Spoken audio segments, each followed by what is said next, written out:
வெளிப்படையாக பதிவு செய்ய விரும்புகிறோம். திமுகங்கிற கட்சி இனத்தின் எதிரி, இனத்தின் துரோகி. திமுக ஒழிக்கப்பட வேண்டும், அதில் மாற்று கருத்தே இல்லை. ஆனால் திமுகவை விட பேராபத்து கொண்ட கட்சி இந்த தமிழக வெற்றி கழகம்.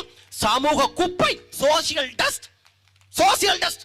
எப்படி கடந்த காலத்துல இந்த திராவிட கட்சிகள் நம்ம என்ன அயோக்கியத்தனம் வேணாலும் பண்ணலாம், ஆனால் தேர்தலுக்கு முன்னாடி ஓட்டுக்கு ஒரு 500 ரூபாய் கொடுத்துட்டோம்னா, ஒரு குவார்டரை வாங்கி கொடுத்துட்டோம்னா இவனை எளிதாக ஏமாற்றி விடலாம், இவனிடத்தில் மறுபடியும் வாக்குகளை வாங்கி அதிகாரத்திற்கு வந்து விடலாம் என்று இந்த இரண்டு பெரும் திராவிட கட்சிகள் ஒரு தவறான முன் உதாரணத்தை இந்த தமிழ்நாடு அரசியலிலே கற்பித்தார்களோ அதுபோல, அதே போல நம்ம என்ன வேண்டுமானாலும் செய்யலாம். திரை கவர்ச்சி இருந்தால், திரை பிம்பம் இருந்தால் நாம் அரசியலுக்கு வரலாம், அதிகாரத்தை பிடிக்கலாம் என்று ஒரு தவறான முன்னுதாரணத்தை திரு விஜய் அவர்கள் காட்ட நினைக்கிறார்.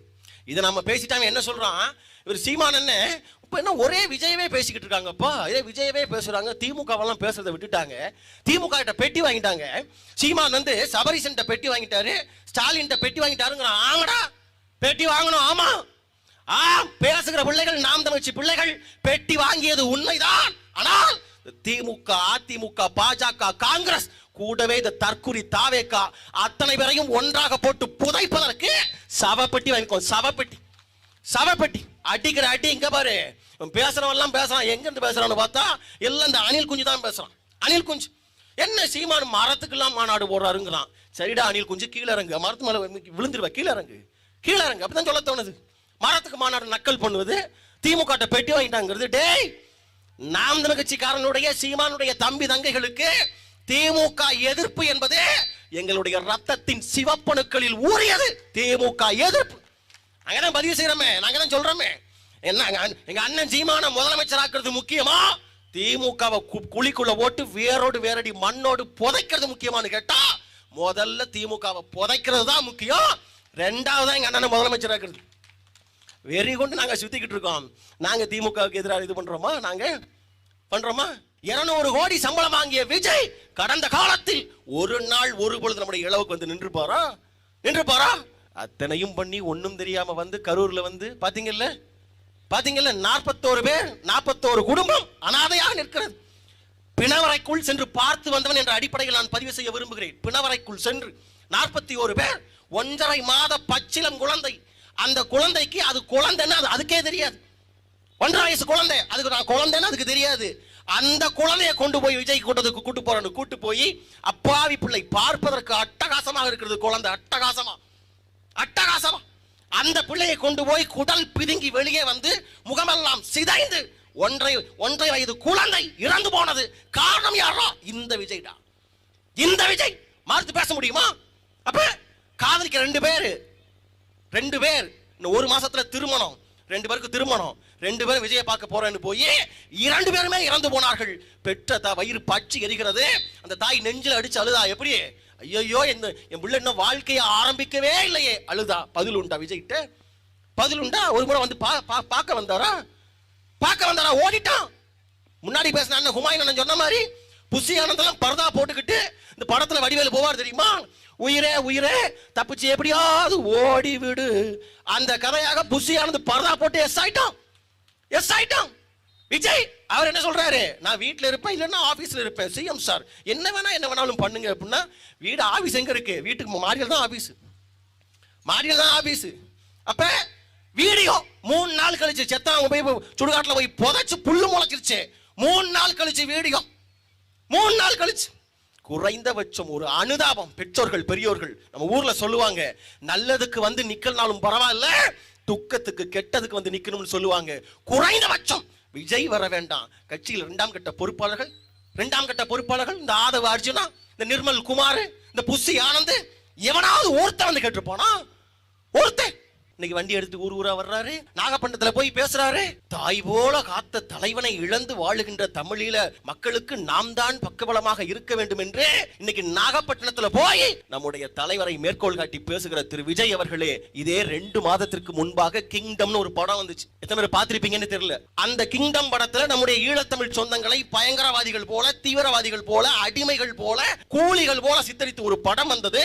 அப்படி படம் வந்த போது இந்த மண்ணில் இத்தனை கட்சிகள் இருக்கிறது, ஒரு கட்சியும் வாய் திறக்கவில்லை. ஒரே ஒரு கட்சி தான், ஒரே ஒரு தலைவன் தான். எங்கள் ஈழத்தமிழ் சொந்தங்களை அவமதிக்கின்ற அந்த படம் தமிழ்நாட்டில் ஓடாது. தமிழ்நாடு முழுவதும் போய் திரையரங்கத்தில் பேட்டியை தூக்கி வெளியே எடுத்து போட்டு அந்த படத்தை தடை செய்த கட்சி எங்களுடைய நாம் தமிழர் கட்சி, சீமானின் தம்பிகள்.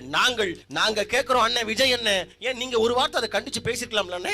பேசிருக்கலாம்ல. இன்னைக்கு நாகப்பட்டினத்துல போய் ஈழத்தமிழர்கள்னு பேச தெரிஞ்ச உங்களுக்கு ஏன் கிங்டம் படத்தை எதிர்த்து பேசல? ஏன் பேசல? பேசிவிட்டால் அடுத்து வர இருக்கிற விஜயின் ஜனநாயகன் படம் கர்நாடகாவில் ஓடாது. மானமுள்ள கன்னடன் கட்டாயம் ஓட விடமாட்டான் என்று விஜய்க்கு தெரியும். இது பச்சை சுயலாபம் இல்லையா? அப்ப உங்களுடைய சுயலாபத்திற்காக என் தமிழ் சொந்தங்கள் அவமதிக்கப்பட்டதை கண்டும் காணாமல் கடந்து போன விஜய் இந்த மண்ணுக்காக நிப்பாரா? உனக்கு எனக்கு உண்மையா நிப்பாரா? செஞ்சியில ஒரு பஸ் ஸ்டாண்டு, அந்த செஞ்சியில பஸ் ஸ்டாண்டுக்கு என்னடா பேருன்னு பார்த்தா கருணாநிதியை பெத்த அவங்க அம்மா யாரு, ஸ்டாலின் பாட்டி அஞ்சுகம்மாள் வர போட்டிருக்காங்க பஸ் ஸ்டாண்டுக்கு. அப்ப பேரன்பு கொண்டவர்களே, உங்களுக்கு உண்மையிலேயே கோபம் வரலையா? டேய், இந்த மண்ணுல நம்முடைய தமிழ் இனத்துல இந்த நாட்டின் விடுதலைக்காக அல்லும் பகலும் அயராது உழைத்து செத்து போன எத்தனை பேர் இந்த நாட்டில் இருக்கான்னு தெரியுமா? இருந்தான் தெரியுமா? ஒருத்தன் பேர் கூட, ஓம் பாட்டம் பேரு என் பாட்டம் பேரு ஒருத்தன் இந்த மண்ணுல போடுறதுக்கு தகுதி இல்லையாடா? தகுதி இல்லையா? கருணாநிதியை பெத்த சோதனையை தவிர அஞ்சுகம்மாள் செஞ்ச சாதனை என்னடா? சாதனை என்ன? கருணாநிதியாவது மஞ்சள் துண்டை போட்டு அப்படியே 5 வருஷம் பேசி பேசி பேசி பேசி மஞ்சள் குளிச்சிட்டாரு, முதலமைச்சராக இருந்து தொலைச்சாரு. கருமாந்திரம் கருணாநிதி நீ பேர் வச்சு தொலைஞ்ச போ. பாட்டி ஸ்டாலினுடைய பாட்டி பேரை போடுறாரு அஞ்சுகம்மாள். நான் கேட்கிறேன், இந்த கடலூர் மண்ணில், புனிதமான இந்த கடலூர் மண்ணில் பேரன்பு கொண்டவர்களே, வெள்ளைக்காரன் ஆட்சி, காந்திஜியோட சேர்ந்து போராட்டம், வெள்ளைக்காரனுக்கு எதிராக நம்ம பாட்டி, இந்த மண்ணில் பிறந்த நம்ம பாட்டி அஞ்சலை அம்மாள், நல்லா கவனமாக கேட்கணும், அஞ்சுகம்மாள் இல்லை, அஞ்சலை அம்மாள் நம்ம பாட்டி வெள்ளைக்காரனுக்கு எதிராக போராடுறா. நிறமாச கர்ப்பிணி போராடுறவளை கைது பண்ணி ஜெயிலில் போடுறாங்க. ஜெயிலுக்கு போன நம்ம பாட்டி அஞ்சலை அம்மாளுக்கு அழகான பொம்பளை பிள்ளை பிறக்குது. அடுத்து வாய்தாக்கு கோர்ட்டுக்கு கூட்டு வர்றாங்க. வெள்ளைக்கார நீதிபதி கேட்குறான், என்ன கேட்குறான்? மிஸ் அஞ்சலை அம்மாள், நீங்க மட்டும்தான் எங்க வெள்ளைக்கார ஆட்சிக்கு எதிராக போராடினீங்க, உங்க வயிற்றுல இருந்த குழந்தை எந்த தப்பும் பண்ணல, நீங்க விருப்பப்பட்டீங்கன்னா தண்டனையை நீங்க மட்டும் அனுபவிங்க, உங்க குழந்தைய உங்க சொந்தக்காரங்கிட்ட கொடுத்துட்டு நீங்க ஜெயிலுக்கு போங்கன்னு சொல்றான் நீதிபதி சொல்றான். அதுக்கு அஞ்சலை அம்மாள் நம்ம பாட்டி சொல்றா, என்ன தெரியுமா சொல்றா?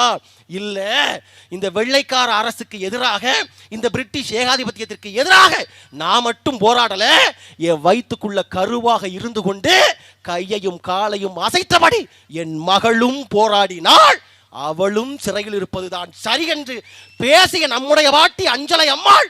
கடலூர் பஸ் ஸ்டாண்டுக்கு ஒரு பேர் உண்டாடா? உண்டா? உனக்கு கோபம் வரலையா? கோபம் வரலையா?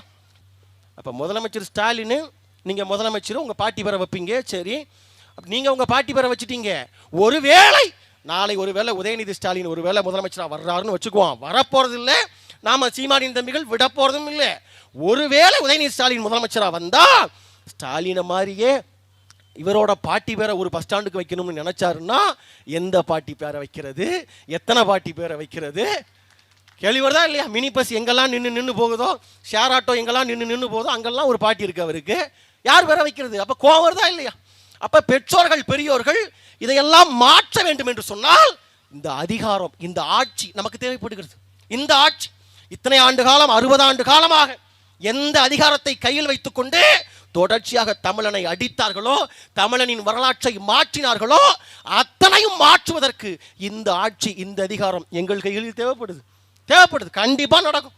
என்ன இவங்களே தான் பட்டா போட்டு எழுதி கொடுத்துருக்கா? கருணாநிதி வந்து முதலமைச்சரா, அவர் போனோடனே அவர் மகன் ஸ்டாலினா, அப்புறம் போனா வந்து உதயநிதியா, இந்த கொண்டு வந்துட்டான் பேரை இன்பநிதியை கொண்டு வந்துட்டாங்க. பார்த்தீங்களா இல்லையா? ரெட் ஜெயண்ட்டுக்கு வந்து அவர் ஓனர் ஆக்குனாங்க. இதே மாதிரி தான், இந்த இதே வேலை தான். உதயநிதியை கொண்டு வந்து ரெட் ஜெயினில் கொண்டு வந்து உட்கார வச்சாங்க, படம் நடிக்க வச்சாங்க. எனக்கு அரசியலெல்லாம் விருப்பம் இல்லைங்கன்னு டைலாக் கூட்டிட்டு தெரிஞ்சாரு. அப்புறம் அரசியல் கொண்டு வந்தாங்க, எம்எல்ஏ வாக்குனாங்க. எனக்கு அமைச்சராக்கெல்லாம் விருப்பம் இல்லைங்கன்னு சொன்னாரு, அமைச்சர் ஆக்குனாங்க. எனக்கு துணை முதலமைச்சர்லாம் விருப்பம் இல்லைங்கன்னாரு, துணை அமைச்சர் ஆக்குனாங்க. இப்போ எனக்கு முதலமைச்சர்லாம் விருப்பம் இல்லைங்கன்னு சொல்றாரு. அடுத்த முறை முதலமைச்சராக கொண்டு வர நினைப்பாங்க. அதே போல பேரன் இன்பநிதியை கொண்டு வர்றான். அப்போ இப்போ நீங்கள் மட்டும்தான் அந்த ஆட்சி அதிகாரம் உங்களுக்கு மட்டும்தானா? குத்தகை போட்டு பட்டா போட்டு எழுதி கொடுத்துருக்கா? கொஞ்ச நாளைக்கு நாங்கள் இருக்கோம் அதிகாரத்தில், நாங்கள் இருக்கோம், சீமானின் தம்பிகளும் இருக்கிறோம். கொஞ்ச நாளைக்கு வாங்க உதயநிதி நீங்கள் வந்து போராடுங்களேன், கொஞ்ச நாள் போராடுங்களேன், கட்டாயம் நடக்கும். தாய் மீது, தாயினும் மேலான தமிழ் மீது, தாய் தமிழினும் மேலான எங்களுடைய தலைவன் மேதகுவே பிரபாகரன் மீது சத்தியம் செய்து சொல்கிறோம், கட்டாயம் ஒரு நாள் நடக்கும். இந்த பிள்ளைகள் நாங்கள் அதிகாரத்தில் இருப்போம், இந்த உதய நிதி, இந்த இன்ப நிதி, துன்ப நிதி, துயர நிதி, இந்த நிதிகள் எல்லாம் இது போல சாலையில் இறங்கி இடிக்காதே இடிக்காதே, எங்கள் தாத்தா கருணாநிதியின் கல்லறையை இடிக்காதே, சீமான் அரசே இடிக்காதே, கண்டிக்கிறோம் கண்டிக்கின்றோம், முதலமைச்சர் சீமானை வன்மையாக கண்டிக்கின்றோம், போராடுகின்ற காலம். சத்தியத்தின் பிள்ளைகள் சொல்லுகிறோம், கட்டாயம் ஒரு நாள் நடக்கும். மிகப்பெரிய கனவுகளோடு நிற்கிறோம். மிகப்பெரிய கனவு, அனைத்தையும் மாற்ற வேண்டிய தேவை இருக்கு.